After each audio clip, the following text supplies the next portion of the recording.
Beleza, então. Bora. Vamos pra cima. Bora. Vamos voltar ao nosso assunto lá. Oração. Segue a vida. Vamos pra cima. Bom, é o seguinte. Vamos conceituar algumas coisas aqui. Primeiro eu queria falar para vocês que o mundo, a Terra, o planeta, todos, o mundo ora. Existe oração em todo e qualquer lugar, em todo e qualquer buraco existe oração. Mas como a gente define a oração? Esquece agora um pouco a nossa definição aqui, definição cristã de oração. Porque a oração é uma coisa que existe em muitas religiões, certo? Então, como que a gente conseguiria definir essa oração, esse momento de meditação em que as religiões têm? O que vocês conseguem dizer sobre isso? O Aurélio diz que oração é uma súplica, um pedido dirigido a Deus, a santo, a uma divindade, uma reza, uma prece. A oração não é uma exclusividade do cristão, certo? Todo mundo ora, todo mundo ora. Agora, bem rapidinho aqui, vocês conseguem lembrar, assim, as formas de orações? Assim, talvez as mais comuns que você possa imaginar das religiões? Assim, ó, pensa numa religião e tenta lembrar como eles oram. Por exemplo... A Igreja Católica reza. Igreja Católica reza, beleza. Reza. Na missa, como que eles falam? O evangélico ora. O evangélico ora. No islamismo, eles viram para Meca, né? Eles se voltam para Meca. Isso. E eles não somente se ajoelham, eles põem a cabeça no chão, né? A face no chão, Eles colocam os pés, o joelho, as mãos e a testa no chão. Essa é a posição. Pés, joelhos, mão e testa no chão. Se você for lá para o povo hindu, é quase um transe que eles entram quando eles fazem a oração deles lá. Ou se você ali for em Cotia, ali no templo Zola em Cotia, os budistas também oram. Parece uma meditação ali, mas eles também oram. O islamismo, o muçulmano, por exemplo, ele tem a tradição e a cultura de orar 5 vezes ao dia. Religiosamente, aliás, essa palavra é muito boa, né, para esse contexto. Religiosamente, ele ora 5 vezes ao dia. O judeu, 3 horas ao dia. 3 horas. 3 vezes ao dia. 3 vezes ao dia. Alguns associam a oração com penitência, com jejum e todo esse tipo de coisa. Então, se você olhar assim superficialmente, as orações talvez possam nos nivelar, nos tornar iguais. Afinal de contas, todo mundo ora. Então, se você olhar assim superficialmente, você pode entender que, então, independente da religião, quando nós estamos orando, estamos todos iguais, digamos assim. Porque, afinal de contas, quando você ora, você está orando para um Deus, seja ele qual for. Seja o Deus água, seja o Deus terra, seja o Deus nosso Deus, o verdadeiro, seja o Deus árvore, alguém está orando para Deus, para um Deus. Há quem diga, inclusive, que todas as religiões levam a Deus. Uhum. Então, se você olhar por esse prisma, quando a pessoa está orando, nós estamos unidos em oração. Só que esse é o problema que nós vamos adiantar aqui hoje.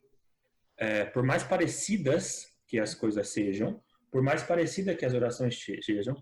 Aliás, eu estava vendo alguns vídeos sobre... É um culto hindu, eu acho. Hindu. Tem a ver com Hare Krishna lá, aquela religião. E se você olhar o culto deles, se você tirar o som, é impressionante como parece os nossos cultos aqui. Tem alguém cantando, tocando uma guitarra, uma música lá, uma música meio assim, zen, assim. Aí você olha para as pessoas, tem pessoas, um monte de gente sentada, cantando a música junto, aí a música vai aumentando, o ritmo vai aumentando, algumas pessoas levantam, começam a bater palma, começam a levar a mão para o céu, sabe? É impressionante como parece, de fato, alguns costumes que nós temos aqui. Vocês acham... Primeiro a gente concorda, acho que nós já concordamos, né? Que nós estamos orando menos, certo?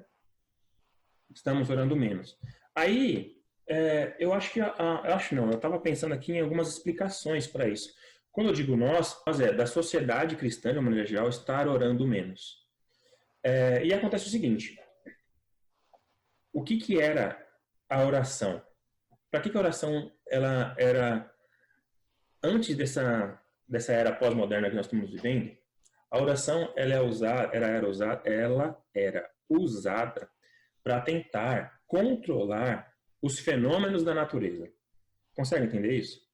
Eu oro para que os animais não peguem a minha plantação. Eu oro para que alguém mande chuva. Eu oro para que a tempestade acabe. Eu oro para que o Deus Sol continue. Entende isso? Eu oro para que nós não morramos de frio. Então, a oração servia para isso, de fato. Tanto é que, se você for na Bíblia, essas coisas invariavelmente aconteciam. Porque Deus tem o poder de fazer tudo isso. Mas aí, quando vem alguém que consegue controlar o sol, controlar a água, controlar o frio, controlar a plantação. Quando eu digo controlar, nós estamos em ambientes controlados. O sol nós não castigamos, porque tem uma casa em cima da gente. A chuva não nos castiga mais, porque por mais idiota que seja, existe o guarda-chuva. Os animais não vai chegar na nossa plantação mais, porque a gente faz uma cerca, tem um espantalho lá.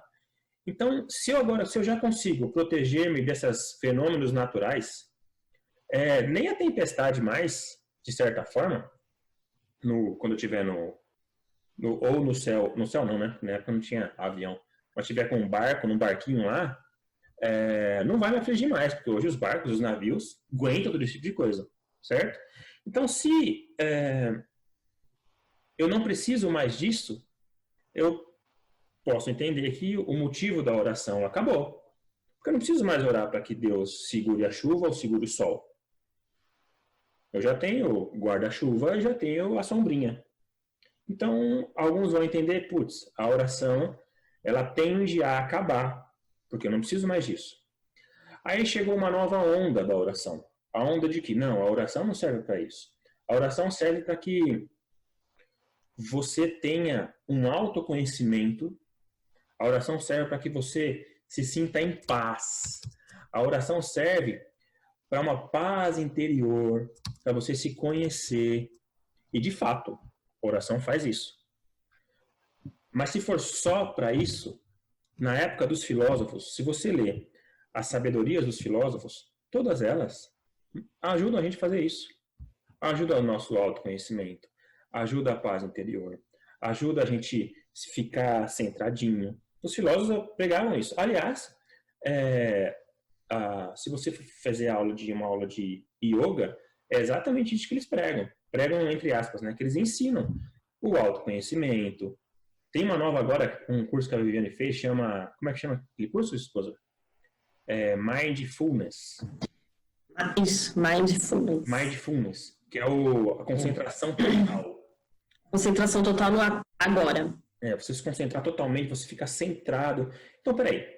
Se eu não preciso orar mais para segurar os fenômenos da natureza, se eu não preciso orar mais para ter o autoconhecimento, porque afinal de contas, os filósofos e as filosofias da vida vão me dar isso. Então, alguns estudiosos entendem que a oração vai acabar. Porque eu não preciso mais de oração para ter essas coisas. E sem contar também a ciência, né? A oração na antiguidade, ela é, por alguns estudiosos, conhecida como a oração só existe porque o homem não conhecia o mundo. Então, tudo aquilo que o homem desconhecia ou tinha medo, ele era obrigado necessariamente a buscar no universo um ser superior para ajudá-lo. Agora, com a ciência, a gente entende, teoricamente, o universo inteiro. A gente sabe do sistema solar, sabe das amebas, sabe das doenças, a gente sabe de tudo. Então, se eu já estou conhecendo o mundo, ele não me assusta mais. Se eu já conheço o mundo, os fenômenos do mundo, ele não me assusta mais. Se eu já sei a medicina, se eu já sei a biologia, se eu já sei a engenharia, o mundo não me assusta mais. Então, eu não preciso orar. Porque a oração, entre aspas, é uma coisa de uma sociedade ingênua. É uma coisa de uma sociedade que não sabe de nada. Então, alguns vão defender que a oração tende a acabar. Porque, invariavelmente, o conhecimento vai chegar às pessoas e elas não vão precisar mais orar. É claro que ninguém concorda com isso aqui. Mas vocês conseguem, de alguma forma, tentar refutar essa afirmação de que o ato de orar, ele tende a acabar. Porque com o conhecimento, as pessoas vão deixar de orar. O que vocês acham? Como que a gente falaria que isso não existe? Ô Bruno, Oi. com relação a esse assunto que você está abordando aí, a história da civilização, isso antes de Cristo, milhões de anos antes de Cristo, né? O homem, ele se sentiu, por isso que tinha muitos deuses naquela época, antes de Cristo, exatamente das motivações foi isso daí. Então, tinha os trovões, porque o homem, quando ele foi se desenvolvendo, ele se sentiu fraco diante de algumas situações e tinha que procurar alguma coisa. Aí, isso foi conceituado na cabeça dele, Deus que era o poder de tudo. Então, só que aí tinha os trovões, as chuvas, essas obras da natureza. Né? E não tinha como que... Esses dias teve um terremoto aí, acho que foi não sei que país asiático aí, quer dizer, uma semana antes eles já previam, estou dando um exemplo meio bobinho. Não, mas é isso mesmo. Tiraram todo o povo, tiraram toda... Você imagina isso há 1000 anos atrás, que não tinha tecnologia para saber que viu. Aí o terremoto vinha... Então, na cidade de Eldorado, aqui no interior de São Paulo, onde ficam as grutas, tem uma gruta lá que chama Caverna do Diabo. Caverna do Diabo. Caverna do Diabo. Que ela é conhecida como Caverna do Diabo. Na verdade, o nome certo dela é Gruta da Tapagem. Caverna do Diabo por quê? Os habitantes antigos lá, eles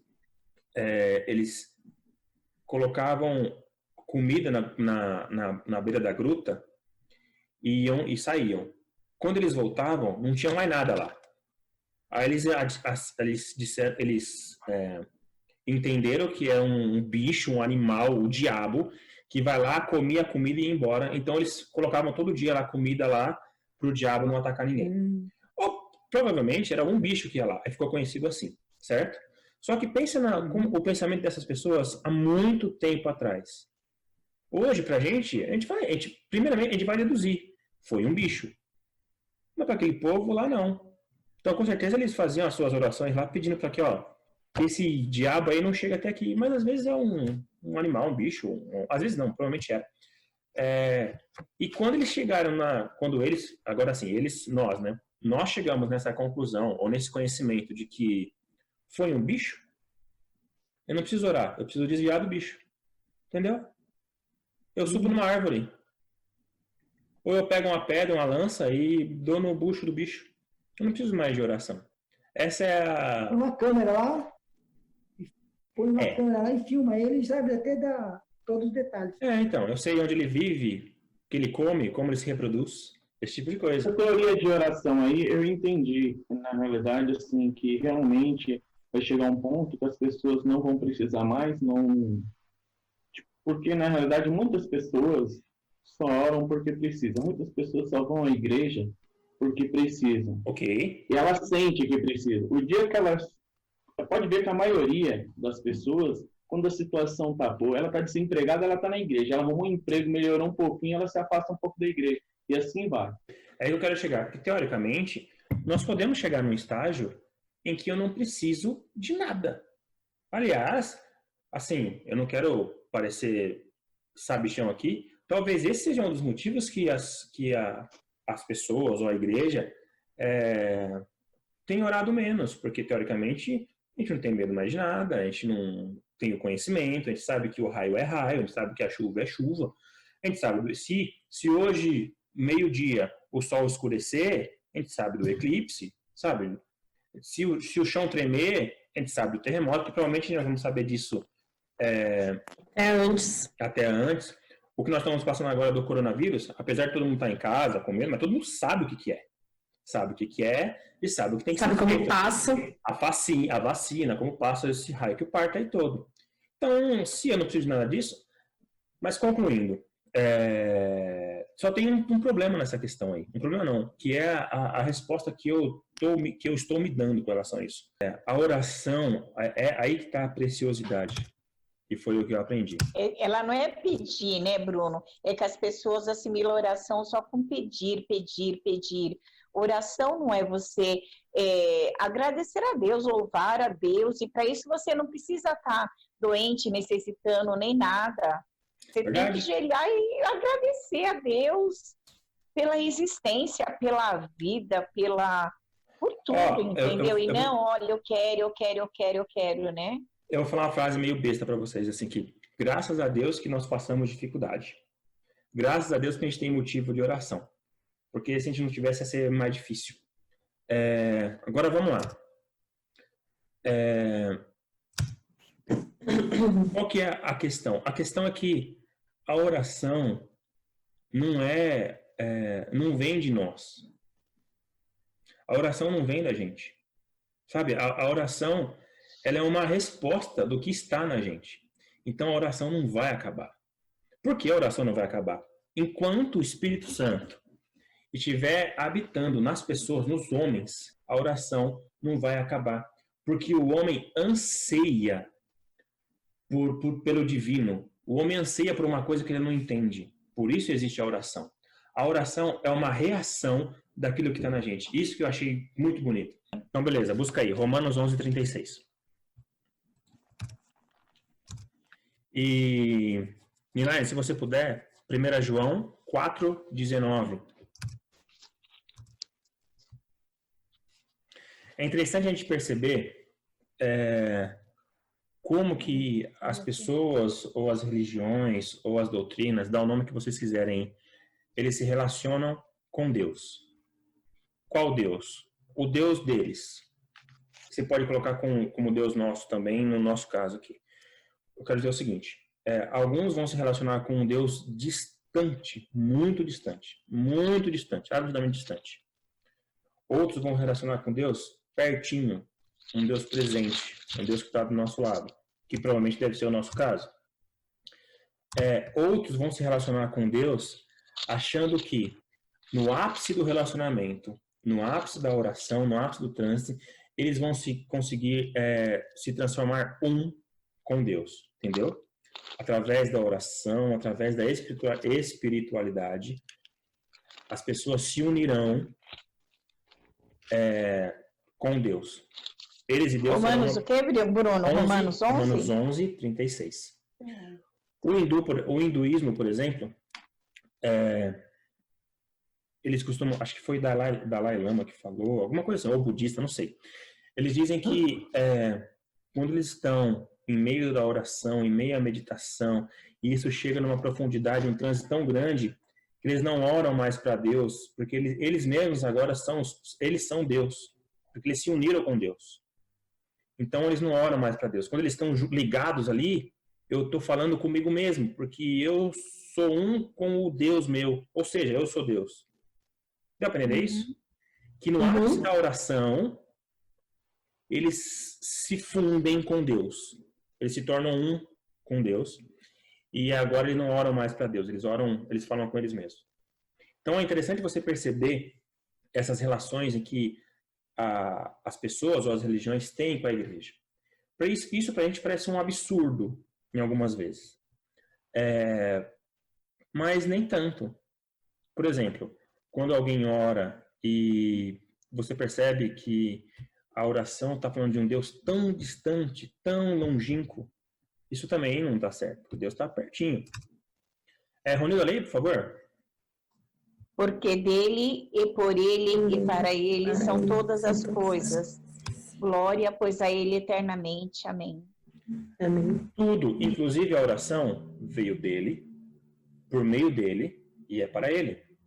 Lembre-se o seguinte, que é o Espírito Santo que está em nós, que faz com que nós tenhamos esse desejo de nos ligar com alguma coisa que está fora de nós. Então, é de dentro para fora. Quando a gente ora, é algo de dentro para fora, porque tem algo em nós que pede essa reação.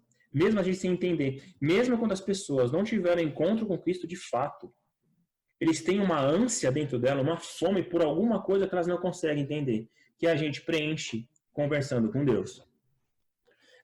Tem um teólogo, que eu não lembro o nome dele agora, que ele diz que esse zelo ou essa prática de oração que outras escolas religiosas têm é quase que nos dá vergonha de entender, porque assim, quanto mais você ora, o raciocínio dele quer dizer que quanto mais você está orando, quer dizer que mais você conhece a Deus. Não em quantidade de oração, mas em qualidade de oração. E quando ele fala que essa religiosidade de orar 5 vezes ao dia, virar para a Meca, colocar os pés, o joelho, as mãos e a testa no chão, você consegue perceber a franqueza que esse povo tem, a honestidade e a fé, o fervor que eles têm, que para a gente causa vergonha. Ô, Nil, você pegou aí? 1 João 4:19. Nós o amamos porque ele nos amou primeiro. Beleza. Entende? Tudo que a gente faz, e isso eu não quero entrar em méritos teológicos aqui, que eu nem teria essa capacidade. Tudo que nós fazemos em direção a Deus, para a vontade de Deus, o que nós achamos que é o certo perante Deus, é porque Ele uma vez já colocou isso dentro da gente. Não é mérito nosso, assim, digamos assim, se porventura nós largarmos toda a nossa coisa, tudo que a gente tem aqui na vida, e passar a ter uma vida de oração e vamos para a África pregar o evangelho, viver da aula, blá, blá, blá, blá. Se porventura isso acontecer, não é mérito nenhum nosso. É porque Deus, uma vez, uma hora, em algum momento, colocou isso dentro de nós e nós já estamos reagindo. Nós podemos conhecer a Deus através da criação, ou melhor, inverte isso. Deus se revela a nós através da beleza da criação dele. Isso é fato. Você olha para a criação e você vê beleza. Você olha para uma outra pessoa e você vê a beleza da criação de Deus. Porque, afinal de contas, lá em Gênesis fala que, sim, nós somos imagem e semelhança de Deus. E por sermos imagem e semelhança de Deus, a gente reflete a Deus. Então, esse conhecimento de Deus faz com que as pessoas consigam orar, consigam elevar seus pensamentos ao sobrenatural, sem saber muito ao certo o que está acontecendo, porque tem algo dentro de nós, porque Deus, de alguma forma, já se revelou ao ser humano, mesmo sem saber de algumas coisas. Ele já se revelou a nós. E aí, nesse inteirinho, eu quero propor algo para vocês agora. Eu estou criando um quadro novo na nossa conversa aqui. Todo mundo consegue ver aí? Sim. Viajando com o Viajando Bruno. na maionese. Isso aí, vamos lá. Seguinte. Viajando na maionese. A ideia é a seguinte: a oração é uma resposta do que nós já temos. Semana passada nós chegamos à conclusão que... Conclusão não. A gente discutiu que através da oração de uma pessoa nós conseguimos saber como está o relacionamento dela com Deus. Nós chegamos à conclusão que não é bem assim. Certo? Entretanto, a oração ela passa por mutações. Por quê? Pensa no inverso, assim. Conforme eu vou conhecendo a Deus, conforme Deus vai se revelando a mim, nessa progressão, automaticamente a minha oração vai mudando. Ela vai se tornando mais genuína. Entende? O que eu quero dizer? Se você tem o conhecimento de Deus, que é um Deus distante, um Deus vingativo, um Deus que me castiga, um Deus que é mesquinho, um Deus que exige que eu seja perfeito. Se você tem esse conhecimento de Deus, é óbvio que isso vai refletir na sua oração. Concorda? Então, caros amigos e companheiros, a ideia é a seguinte: Opa. Deu problema, peraí que a gente volta. Todo mundo vendo, né? Sim. Beleza. Quero propor uma reflexão para vocês aqui. A ideia é a seguinte. Ó, se vocês conseguirem ver aí, lá embaixo à esquerda, tem o conhecimento comum de Deus. Qual que é o conhecimento comum de Deus? O conhecimento comum é esse que nós estamos falando, é a natureza, é a criação. Ainda mais agora, no mundo totalmente moderno e globalizado, dá o nome que vocês quiserem, todo mundo conhece superficialmente Deus, de alguma forma. Não é à toa que a palavra ai meu Deus é uma palavra tão falada no mundo inteiro.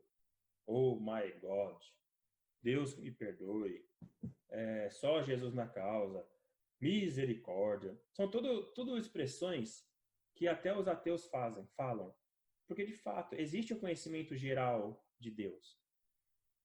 Talvez não sistematizado. Talvez um conhecimento superficial no sentido assim, eu não sei o nome de Deus, mas eu sei que alguém criou o sol, alguém criou os homens, alguém criou as árvores.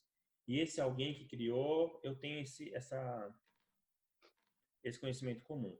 Conforme esse conhecimento, e com esse conhecimento comum, que é algo que já está dentro das pessoas, a gente consegue orar. Existe uma oração. Nem que seja uma meditação, uma reflexão, você está buscando alguma coisa no universo. Existe uma oração. Conforme esse conhecimento. Aceita aí que eu vou trocar de computador que não tá acabando a bateria. Conforme Cristo, Deus, vai se revelando a nós, e Ele permite que nós vamos conhecendo Ele, a nossa oração vai melhorando em genuidade. Tá certo falar isso? Vai se tornando mais genuína. A ideia é essa. Então, se você seguir aqui, ó, qual que é a viagem aqui? Eu encontrei a Cristo. Deus se revelou um pouco mais para mim. Eu me arrependi. Deus se revelou um pouco mais para mim. Eu me converti. Deus se revelou um pouco mais para mim.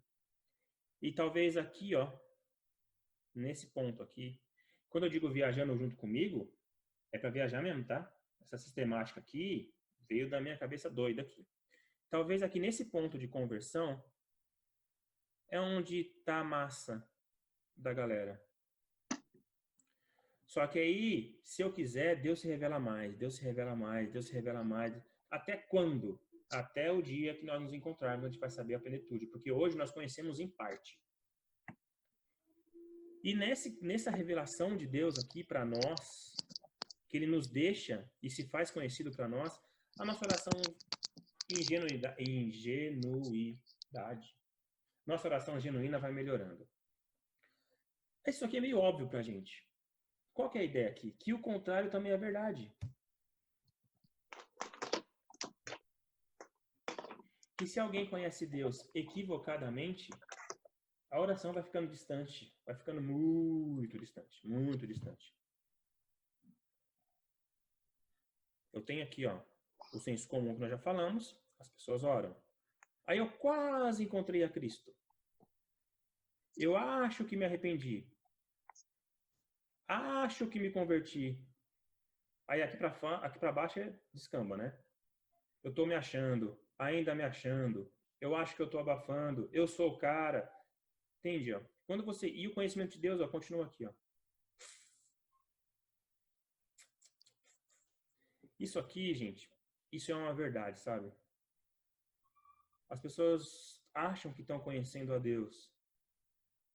Acham que conhecem a Deus. Por isso que vem esses absurdos dizendo que se você orar fervorosamente, Deus é obrigado a te dar alguma coisa. É porque as pessoas não conhecem a Deus. Qual que é a relação que eu quero fazer aqui? E chega dessa brincadeira aqui. A relação que eu quero fazer é a seguinte. A oração genuína, ela é diretamente ligada ao nosso conhecimento de Deus. Realmente é. Senhor Francisco, sua vez aí. Abre aí, por favor, em Jó 38:1. Jó 31? 38. Dona Edna, se a senhora tiver com a Bíblia, pega aí também, Dona Edna, por favor. Jó 40. 40.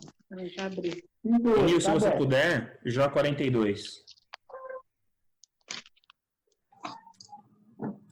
Jó, ele veio num processo de amadurecimento, de conhecimento de Deus.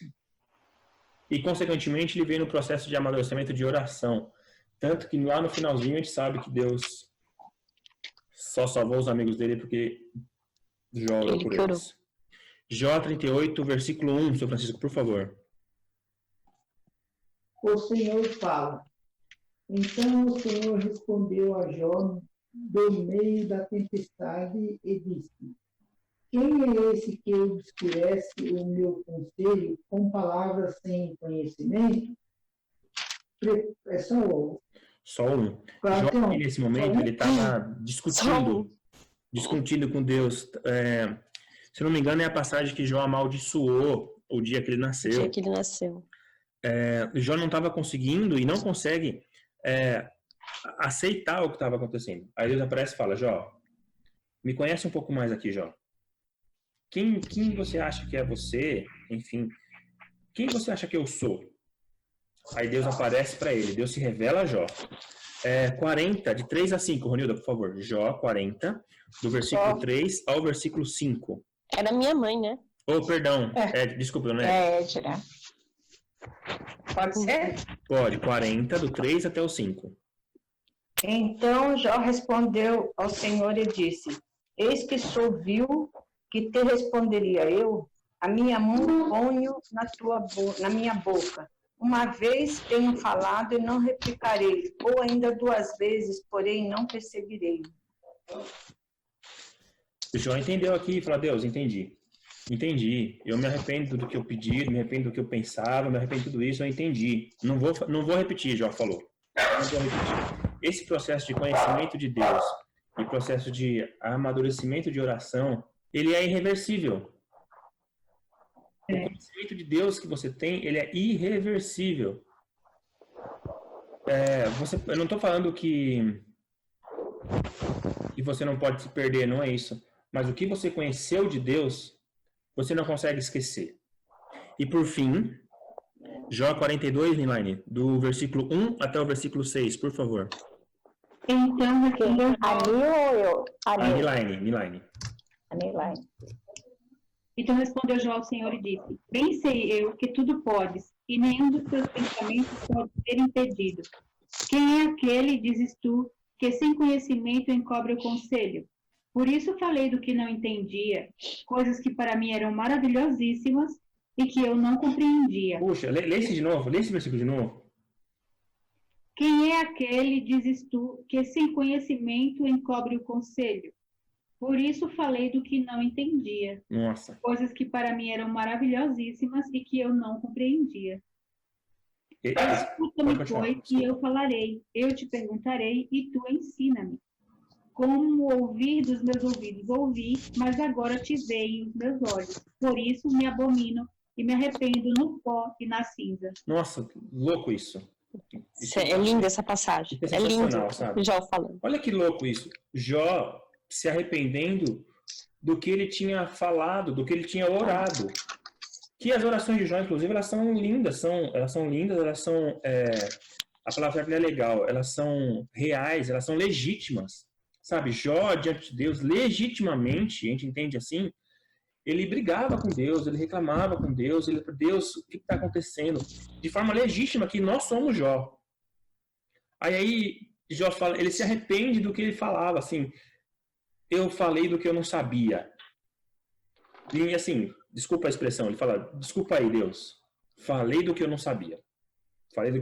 Tá errada a primeira oração de Jó? Não, não tá errado. Ele orava de acordo com o conhecimento que ele tinha. Aliás, Paulo fala isso, né? Que nós devemos andar de acordo com aquilo que já alcançamos.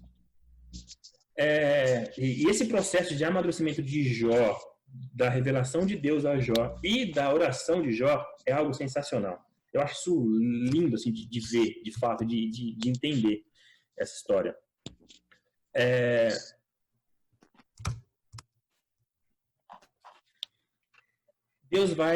Deus sem reserva, ele vai se revelando a nós. Sem reserva. Deus não tem reserva conosco. Se nós se nós tivermos predisposição ou à disposição de conhecer a Deus, Deus ele não segura, ele se revela a nós mesmo. Só que assim, a oração e essa relação com Deus, ela, não vou dizer que ela exige uma contrapartida, mas ela requer uma resposta, requer uma contrapartida. Deus revela muito pra gente, só que ele quer que nós nos revelemos também com ele. O que isso quer dizer? Quer dizer o seguinte, nós conseguimos, é uma pergunta, tá? Nós conseguimos conversar com alguém durante 3 horas e não revelar nada de quem nós somos? Interrogação. O que vocês acham? Difícil. O que vocês acham? Eu acho muito difícil. Quantas horas? Umas 3 horas, vai, umas 3 horas. A gente consegue conversar. Você fala que meu marido, em 10 minutos, você ficou sabendo de tudo, imagine. Não, porque ele quis falar. 3 horas. Ele quis falar. Se nós quisermos, nós vamos bater papo. Se a Aniline quiser, ela vai bater papo com alguém durante 3 horas. E ninguém vai saber se ela é casada, se o Rogério é uma pessoa boa, se ela trabalha na Câmara. Se ela quiser, ela não fala. Vai ser um bate-papo agradável. Vai ser uma pessoa que você vai, sei lá, levar no seu coração. Mas também eu não vou saber absolutamente nada da vida dela, se ela quiser. Mas é difícil isso. É difícil? Você acha? Normalmente as pessoas perguntam.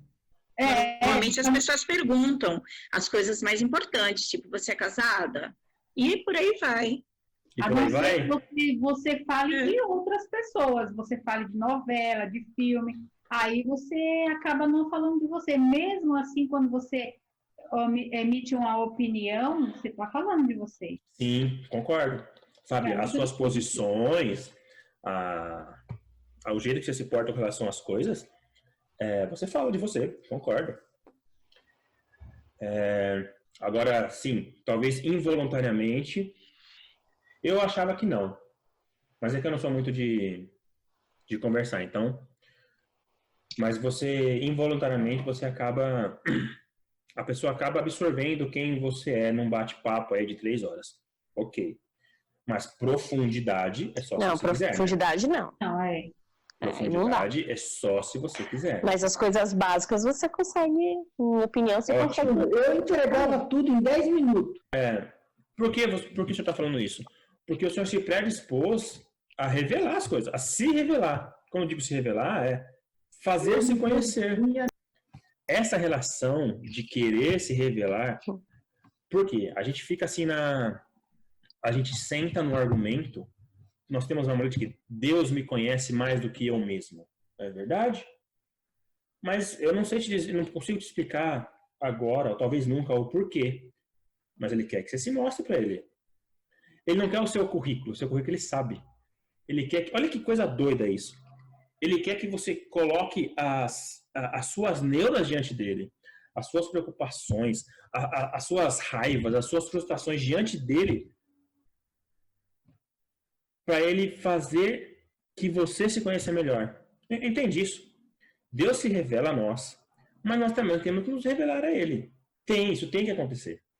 Não pode ser um bate-papo sempre superficial e que, assim, nas entrelinhas, Deus sabe quem eu sou, a minha personalidade. Nós temos que estar dispostos a fazer com que Deus nos conheça, sabe? E como isso acontece? É na oração. Não é como a gente disse aqui há pouco, nas nossas opiniões, num bate-papo e tal, as pessoas conseguem moldar mais ou menos como nós somos. Com Deus não é assim não, Ele quer a gente por completo. Ele quer saber dos nossos podres. Ele sabe, mas esse exercício Deus se preocupa tanto e nos ama tanto que Ele quer que nós confessemos essas coisas para Ele, para que Ele nos ajude a entender isso. É doido isso é muito louco. Isso é muito louco. Aí a pergunta é a seguinte: Como que Deus se revela a nós? Como que Deus se revela a nós?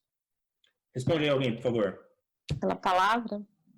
Para mim, esse Ô, negócio... Bruno, eu estava aqui pensando, esse negócio da gente dizer assim, porque Deus me conhece. Talvez isso seja tipo uma desculpa que a gente dá para não orar. E também, assim, a gente pensa, Deus me conhece, sabe o que eu preciso, aí sossega, se acomoda e não vai buscar, não Verdade. ora. E eu te falo, por isso que eu acho que o que eu aprendi com vocês aqui, com a gente aqui, que isso é meio preocupante, sabe? Porque a oração, ela é a resposta daquilo que Deus já colocou em nós. E se eu não estou orando direito, ou se eu não estou clamando, se eu não estou buscando, cara, qual o conhecimento de Deus que eu estou tendo, entendeu? Onde eu cheguei na revelação de Deus comigo? Porque aí volta a nossa primeira conversa lá atrás. Você enfrentar os seus demônios é doído, ninguém quer fazer isso, sabe? Ninguém quer se enfrentar. Ninguém quer conhecer os seus problemas, enfrentar os seus problemas. Ninguém tá afim disso. E na oração, sabe? Na conversa com Deus, é justamente isso que vai acontecer. Não é um autoconhecimento. É que Deus vai se revelando e vai mostrando pra gente quem nós somos e vai nos lapidando, sabe? E vai nos lapidando. Essa história que a Elaine falou de que Deus me conhece, sabe do que eu preciso, é conversa de preguiçoso, eu concordo. É conversa de preguiçoso, conversa de gente sem coragem que não quer enfrentar o ritmo da oração da revelação de Cristo. Eu acho isso preguiça. Porque dá trabalho. Dá trabalho a gente enfrentar os nossos problemas. Dá trabalho a gente... Ou covardia, dá o nome que vocês quiserem. Fato ou preguiça ou covardia, ou falta de conhecimento de Deus, né? Que é o que a gente está falando aqui. Rogério, Hebreus 1. Hebreus 1 e 2 ou um só? Do 1 até o 3. Beleza. Antigamente, por meio dos profetas, Deus falou muitas vezes e de muitas maneiras aos nossos antepassados. Muitas vezes, Deus falou através dos profetas. Deus se revelava ao povo dele pelos profetas. Sabe? Deus se revelava pela boca dos profetas que Deus se revelava. Deus falava ao profeta e o profeta falava a palavra de Deus. Certo? Sim. Não existia Bíblia. Continua lendo aí, Rogério, por favor. Não, desculpa, lembrei. Aí alguém pode falar assim, não, mas eu queria tanto que Deus falasse comigo do jeito que ele falava antigamente. Queria tanto que Deus falasse comigo através do profeta. Queria tanto que Deus usasse alguém para falar comigo. Eu também queria, claro que eu queria. Mas quando a gente fala assim, dá a impressão que Deus não quer falar conosco. Ou que a única forma de Deus falar é através da boca do profeta. Isso era assim na época lá do Antigo Testamento. Continue, Rogério. Mas, nestes últimos tempos, ele falou por meio de seu Filho.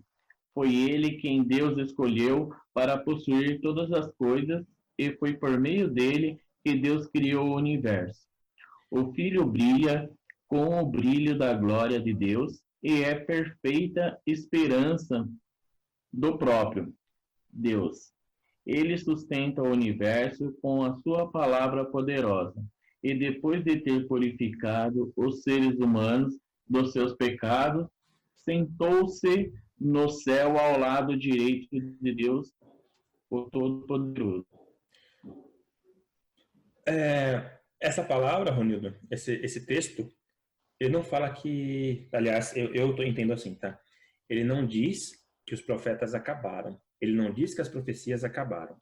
Ele simplesmente diz que antigamente a palavra de Deus vinha através dos profetas. Mas nos últimos tempos, com mais ênfase e com mais presença, a palavra de Deus vem através de Jesus. Como que Deus se revela a nós? Através de Jesus. Como que nós temos o conhecimento de Deus? Através de Jesus. Então, esse argumento de que eu queria que Deus usasse um profeta para falar comigo, eu também quero. É lógico que eu quero. Tudo que vem de Deus eu quero. Eu queria sim que um estranho na rua olhasse para mim e falasse, Deus mandou te falar, e eu com a minha, entre aspas, né, com a minha pequeninez aqui, eu percebi aquilo que veio de Deus. É lógico que eu quero. É claro que eu quero. Mas eu não fico na dependência disso. Porque Deus já se revelou através de Jesus Cristo. Eu não fico na dependência da profecia. Eu não duvido dela. E eu quero ela, claro que quero. Eu não vou negar isso. Mas eu não fico nessa dependência. Porque a revelação maior está em Cristo. E ponto. Não tem muita conversa. E para a gente acabar aqui, Ronilda, por favor, Efésios 2. Não é à toa que lá em João, no capítulo 1 de João, fala do verbo. E o verbo se fez carne, e o verbo não sei o quê, e o verbo não sei o quê, e o verbo para lá, e o verbo para cá, e o verbo para lá. Poeta João. Poeta João. O verbo, o verbo, o verbo, o verbo, o verbo. O verbo é a palavra de Deus. O verbo se fez carne, ou seja, a palavra de Deus, o próprio Deus, a revelação de Deus se fez carne. Onde está a revelação de Deus? Em Cristo. Aquele texto doido lá de 1 João, e o verbo, daqui a pouco a gente vai lá para ver isso. Está me fazendo mais sentido ultimamente. Efésios 2. 2, versículo 18.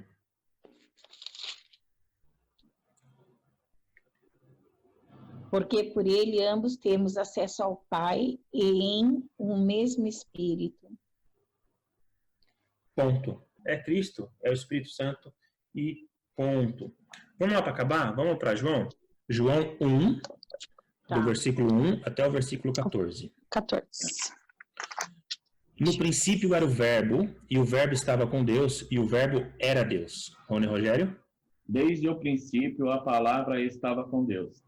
Todas as coisas foram feitas por ele, e sem ele, nada do que foi feito se fez. Esposa? A vida estava nele, e a vida era a luz dos homens. Ronilda?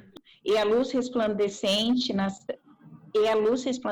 trevas, e as trevas não a compreendem. Houve um homem enviado de Deus, cujo nome era João. Ele veio como testemunha para testificar acerca da luz, a fim de que, por meio de todos os homens, crescem. Ele não era luz, mas veio para que testificasse da luz. A luz verdadeira que veio ao mundo ilumina todas as pessoas. Estava no mundo, e o mundo foi feito por ele, e o mundo não o conheceu. Esposa? Veio para que era seu, e os seus não o receberam. Ronilda, 12. Mas a todos quantos o receberam, deu-lhes o poder de serem feitos filhos de Deus, aos que creem em seu nome. Os quais não nasceram do sangue, nem da vontade da carne, nem da vontade do varão, mas de Deus. Aquele que é a palavra tornou-se carne e viveu entre nós. Vimos a sua glória como no unigênito, vindo do Pai, cheio de graça e de verdade. Amém. Amém. Amém. Amém. A leitura tradicional diz que e o verbo se fez carne. A do seu Francisco, que é uma outra tradução, fala aquele que era a palavra se fez carne. Interessante. Eu ia falar isso. Eu ia falar que do grego, acho que agora eles estão traduzindo assim, que eles dizem que era a melhor forma da tradução não ser verbo, e sim a palavra. Ô, seu Francisco, lê o versículo 1 na sua tradução, por favor. 1. A palavra tornou-se carne. No princípio era aquele que é a palavra. Ele estava com Deus e era Deus. Tá bom, beleza. Entende isso? Com quem estava a revelação? Com quem estava a palavra de Deus? Com o próprio Deus. Como ele se revelava? Através dos profetas. Aí ele fala, a palavra, a revelação que estava com Deus se fez carne. Que carne? Cristo. Onde está a revelação da palavra de Deus? Em Cristo. Aí, voltando... Pergunta de novo, agora eu vou responder certo. Qual pergunta? Pergunta aqui, como que Deus se revela? Agora eu vou falar Cristo. Como se Deus se revela? Cristo. Não, mas você falou através da palavra. Okay. Eu falei através da palavra. Através da palavra. Através da palavra de Deus. Ok, perfeito. A palavra de Deus era transmitida através dos profetas. Não é à toa que existem vários profetas. Mas hoje eu não espero mais, porque a palavra de Deus já foi revelada em Cristo. Ponto. Eu acho que é isso por hoje. Eu já falei demais já. Se a gente puder resumir essa história toda, da minha parte, o resumo é esse, de que as orações do mundo, se você olhar superficialmente, pode parecer que ela nos une. Que quem ora aqui no cristianismo está orando também lá no budismo, está orando também lá no hindu, mas quando você aprofunda isso, você percebe que não é impossível e nem pode ser nem de perto igual, porque o Deus é outro, as motivações são outras.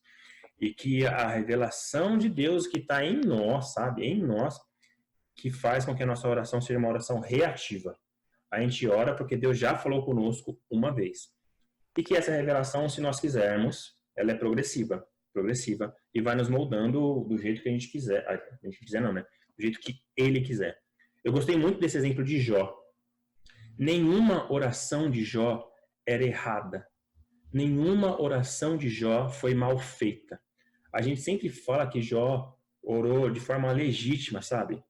Jó discutiu com Deus, brigou com Deus, e isso nos lamentou com Deus. Não é à toa que tem um livro na Bíblia que fala só de lamentações. A lamentação é legítima diante de Deus. Até isso ele deixa a gente fazer, lamentar. Mas é impressionante como que na trajetória de amadurecimento de Jó e na revelação progressiva que Deus teve em Jó, ele veio se arrependendo de como ele orava. Parece, inclusive, que quando um escritor, eu conheço um escritor assim, um artista assim, um cristão, ele vai escrevendo várias músicas, né? Há mais de 30 anos escrevendo. Ele percebe que hoje tem algumas letras lá atrás que ele preferia não ter escrito, porque hoje ele entende as coisas de uma outra forma. A oração é mais ou menos assim, entendeu? E eu sei lá, eu quero melhorar um pouco mais nessa história aí. Eu não quero dizer que um dia nós vamos orar e não vamos pedir nada porque Deus é suficiente. Não é isso que eu quero dizer, não. Eu quero dizer que o conhecimento de Deus faz com que a nossa oração seja mais genuína e mais. Tanto é que o próprio Davi orava pedindo e suplicando. E Davi conhecia Deus, homem segundo o coração de Deus. A ideia aqui não é dizer para você que conforme Deus vai se revelando a nós vamos parar de orar pela nossa unha encravada. Não, não é isso que eu quero dizer. Eu quero dizer que a nossa oração vai ser genuína. Nossa oração vai ser sincera de um Deus que a gente conhece de fato, como Pai, e não como alguém distante, esse tipo de coisa.